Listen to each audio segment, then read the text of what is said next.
Now, an ex-royal staff member has opened up about his time working at Buckingham Palace. Dan Ottaway, who served as a chef, claims that out of all of the royals that he catered for, Prince Andrew was difficult and more demanding than others. I mean, he's certainly not getting a good rap. Behind the gilded gates of Buckingham Palace, a different story has always existed, one whispered in hushed tones by those who witnessed behavior the public never saw. Today, a former maid breaks her silence about what really happened behind closed doors with Prince Andrew. Her revelations paint a disturbing portrait of entitlement, rage, and a man who believed the rules simply didn't apply to him. What she saw is more shocking than anyone could have imagined. Charlotte Briggs worked inside Buckingham Palace during some of Andrew's most controversial years. To outsiders, her position seemed prestigious, serving one of the Queen's own sons.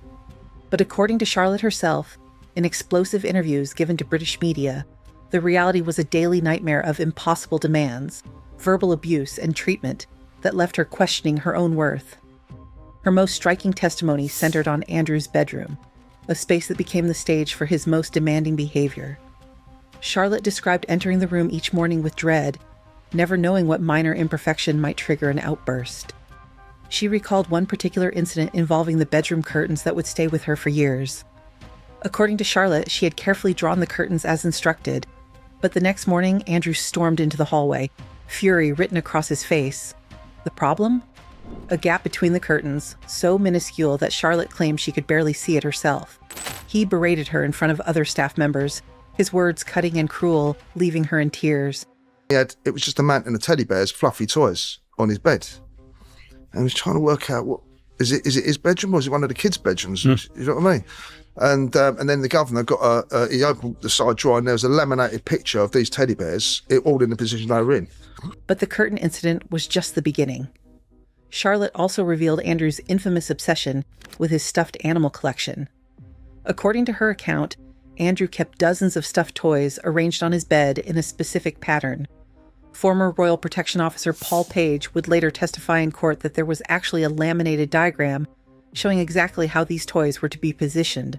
That sort of attitude, his sense of entitlement was unbelievable. Yeah. He would just talk to you like just dirt. Do you think he might be somewhere on the psychopath spectrum? I don't know about psychopath, but he was an angry individual. For Charlotte and the other maids, this wasn't quirky. It was a source of constant anxiety. If even one teddy bear was positioned incorrectly, there would be consequences. The stuffed animal arrangement became symbolic of something darker, Andrew's need for absolute control over his environment and the people serving him. Charlotte's revelations didn't exist in isolation. Her testimony aligned disturbingly well with accounts from other former palace staff. What emerged was a consistent pattern. A man who routinely treated those beneath him with contempt and arrogance. Former chef Dan Ottaway, who served meals to multiple royals, stated that out of all the royals he catered for, Andrew was by far the most difficult and demanding. Unlike Princess Kate, who would bring her children to thank the kitchen staff, or Prince Charles, who made efforts to learn staff members' names, Andrew offered nothing but demands and criticism. He's shared his insights into the royal family life. He's now holding a position as an executive chef in a luxury hotel. And what he says is, look, everybody loved the royals. He loved serving them for many, many years. But Prince Andrew was quite difficult and he was much more demanding of the... Paul Page, a former royal protection officer, described Andrew as arrogant, rude, and bumptious in a revealing interview with 60 Minutes in 2022. Page recalled an incident that perfectly encapsulated Andrew's attitude. During one encounter, Andrew spoke to him with such condescension that Page responded firmly, refusing to accept the treatment. A colleague warned him, "Speaking to him like that, you'll get fired." Page's response was telling. No, he won't tell anybody. Bullies don't tell anybody. It was totally different. He could fly off the handle at the smallest thing. He would be abusive. He would shout, he would swear. So we had a particular issue with Prince Andrew. But perhaps the most harrowing account came from Andrew's personal valet, known simply as Paul. This young man lived in a small apartment connected directly to Andrew's private rooms. Former security officers recalled finding Paul exhausted in the palace gardens at 2 or 3 in the morning, smoking and muttering complaints. The reason?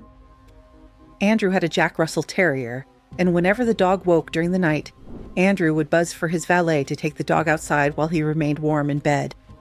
Those who worked alongside Paul recalled him saying he couldn't stand the man. Another officer remembered a dark joke Paul made about hoping Andrew's upcoming ski holiday might provide a permanent escape. Gallows humor that revealed just how deeply the resentment ran. To understand how Andrew's behavior continued unchecked for decades, you must understand the rigid hierarchy that governed palace life. Former staff have described a system so archaic that speaking out against a royal, especially the Queen's favorite son, felt impossible. The palace operated on a strict caste system. Junior staff ate in separate dining rooms from senior officials. This hierarchy shaped every interaction, every decision, every silence. Staff members were tied to the institution by pensions, housing, and identity. In such an environment, questioning a prince's demands wasn't an option. Loyalty flowed upward. Accountability rarely flowed downward. Abusive to his staff. But unfortunately, not many people understand the hierarchy within the palace. It's an archaic system. So it's a very, very old system. It's not like if you worked in an office and you swore at someone, that'd be dealt with. In the palace, it's totally different. People are too. One former palace worker explained bluntly, "It's an archaic system. It's not like working in an office where if someone swears at you, they'd be dealt with. In the palace, it's totally different. People are too frightened to take complaints higher up the chain, bearing in mind Prince Andrew was the Queen's favorite." While Prince Charles developed a reputation for courtesy towards staff, and Princess Anne became known for her discipline and fair approach, Andrew's household remained the one staff hoped to avoid. Charlotte Briggs herself spoke about leaving the palace with her confidence completely shattered. Yet at the time, there was nowhere to turn. The system was designed to protect the family name, not the people who served it. The troubling behavior Charlotte witnessed wasn't new. It was the continuation of patterns that existed since Andrew's childhood, patterns that were noticed, remarked upon, and then systematically ignored. Former staff and early royal biographers describe a boy who pushed boundaries from a young age. Several documentaries have quoted former grooms saying, Andrew displayed flashes of cruelty and arrogance even as a child. Some stories have drifted into folklore, like the claim that stable workers once punished him for striking a horse by putting him headfirst into a manure heap. He had a lot of anger, and he would fly off the handle. You know, if the barrier wasn't down, if he'd turn up in the car, because he used to drive his own car, sometimes, very rarely would he wear a seatbelt. You know, and a lot of us was hoping one day someone would put the barrier up by accident and he'd go straight into it and end up on the gravel. Bloody hell. Vicky Hodge, an actress who crossed paths with Andrew in the early 1980s, provided one of the most chilling early assessments. She described him as self-absorbed, arrogant, and immature, someone who seemed unable to learn from his mistakes. Her descriptions, made decades before the Epstein scandal, now read almost like prophecy. And investigations related to Jeffrey Epstein and Virginia Giuffre. It all comes just one day before Giuffre's memoir detailing her time with Andrew is set to be released. Here's ABC's Ian Pannell. Prince Andrew further embroiled in scandal this morning, with detectives looking into claims he asked his police protection officer to investigate Virginia Giuffre. Former girlfriend Susanna Constantine later spoke openly about her time with Andrew.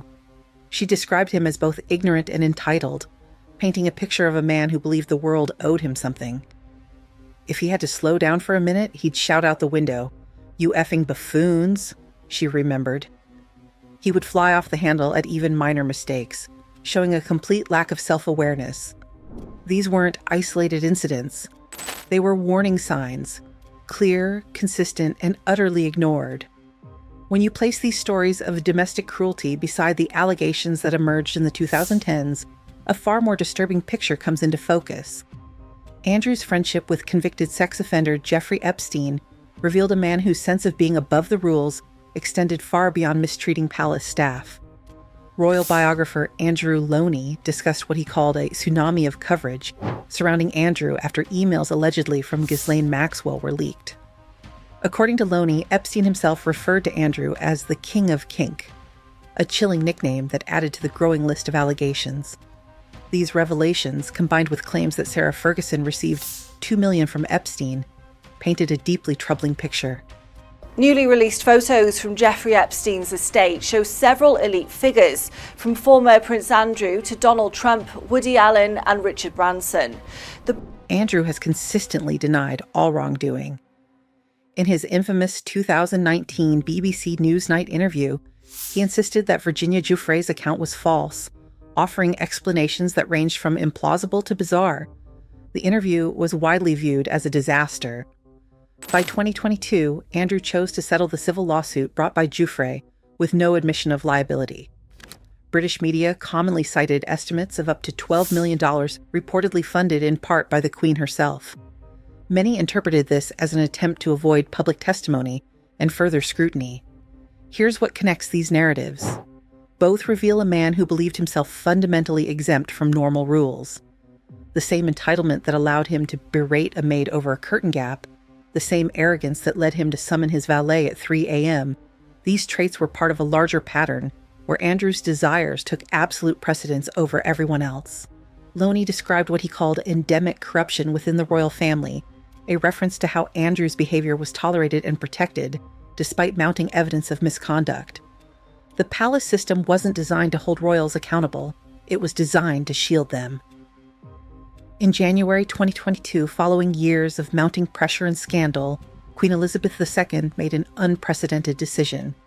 Prince Andrew was stripped of his military titles, his royal patronages, and the ability to use His Royal Highness in any official capacity. It was a dramatic fall from grace, the end of a royal career that had been built on privilege and protected by institutional silence. For Charlotte Briggs and other former staff members, this moment represented a vindication of sorts. The man who had made their lives miserable, who had treated them with contempt and cruelty, was finally facing consequences. Yet many question whether these consequences go far enough, or whether they came far too late. The relationship with Epstein was much closer than he's claimed. I mean, he would say that he only saw him a few times. But they were very good friends in the way that Epstein was very good friends with Trump. Epstein described Andrew as the only person he's found that's more perverted than I am. He called him the king of kink. Susanna Constantine had warned of his character flaws decades earlier. Her words about his arrogance and ignorance, once dismissed as the bitter observations of an ex-partner, now seem eerily prophetic. Vicky Hodges' early assessments about his immaturity and self-absorption have been proven accurate by everything that followed. The warning signs were there all along, visible to anyone who cared to look, or more accurately, to anyone who was allowed to speak freely about what they witnessed.